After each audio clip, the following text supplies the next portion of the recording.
What's going on, everybody? It's your boy Spencer, taking a look at this Drytron combo. So I found this on the DB Grindr's page. I will link that video where I found this in the description.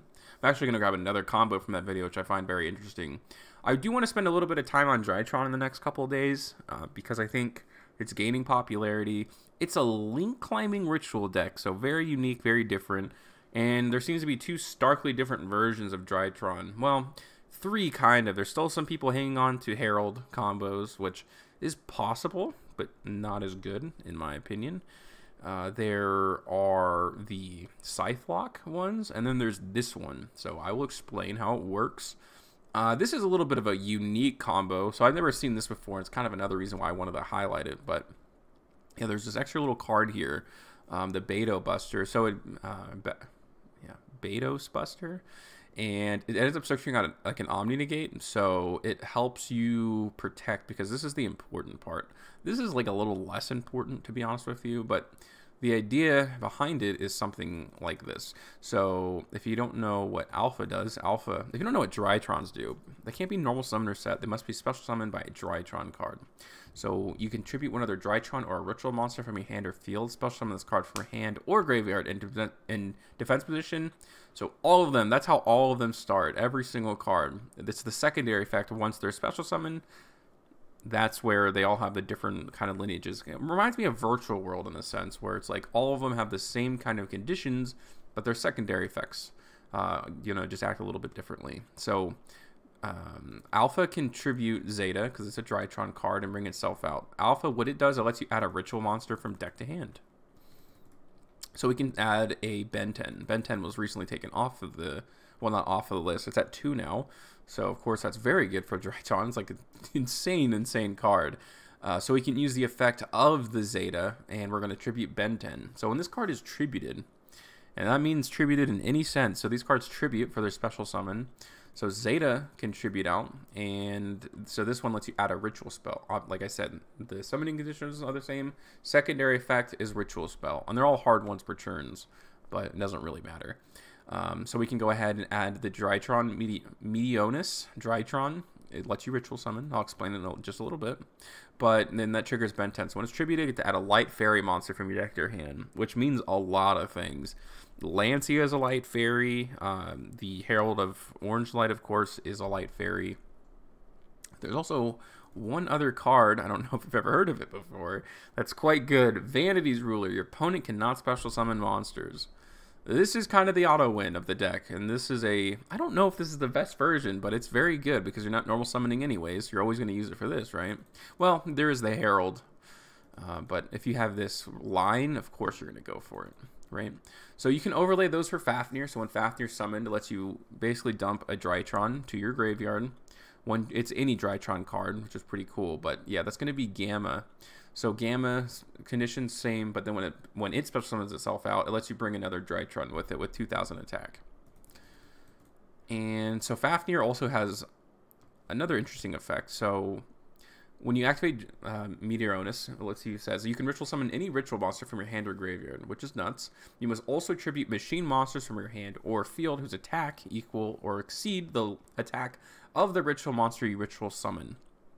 So instead of going off of levels and losing a bunch of advantage like normal, you can simply go off attack points. And then if this card is in your graveyard, you can target a Drytron monster you control, it loses 1,000 attack, and then you get to add it back to your hand. So the ritual spell is not a once per turn. But the bringing itself back is a hard once per turn.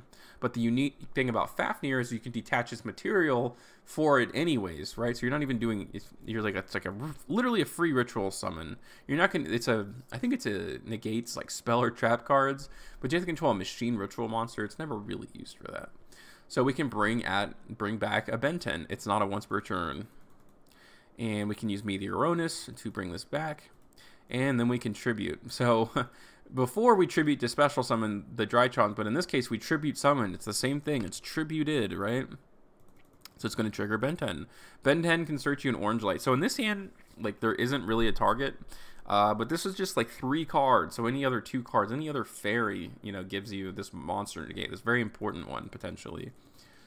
Also, that was the 5th summon, if you can believe that. 1, 2, XYZ. bring back Ben 10, 5 Vanitys Ruler, so they can't Nibiru you.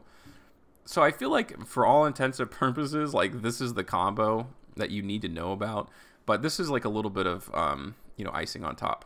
So from the graveyard, you can tribute like a ritual monster. So we're going to go ahead and tribute the Betos Buster, and bring back another one. You can bring it back in attack position. It'll make more sense in a second. Like I said, this ritual spell is not a once per turn. And we can go ahead and bring back the, you know, the Magic Key ritual right here. And when this card is summoned, it lets you add a Magic Key card from deck to hand. So that's going to let you add this trap card. It's called Magic Key Unlocking. When your opponent activates a spell or trap card while you control a Magic Key ritual monster or a Magic Key monster, special summon from the extra deck, but that's fine because you control the ritual. You negate the activation if you destroy it. Then you can declare one attribute, and if you do that for the rest of the turn, all face-up monsters your opponent controls become that attribute. That could come up every once in a blue moon. Who knows? But yeah, the more important thing is it stops Forbidden Droplets. It stops Dark Ruler no more. And then probably like 90% of the time, Vanitys Ruler is going to win you the game anyways, right? So you're just protecting it until you go to the next turn. Because again, that was 3 cards. You can obviously, you know, bring this back with this if it's still on the field, or literally anything. You can start tributing monsters in the graveyard. You know, after you use that negate, like you're going for game afterwards. The only thing is if you can just stop your opponent for 1 turn in Drytron, because it's so easy to spam the field, then you just go to access, go talk, and end the game. So this card's insane. It's very good, and you kind of have that protection with Orange Light as well. So you have that Forbidden Droplet, and you also have that Orange Light, because you're going to have something else in your hand that you could probably use for this.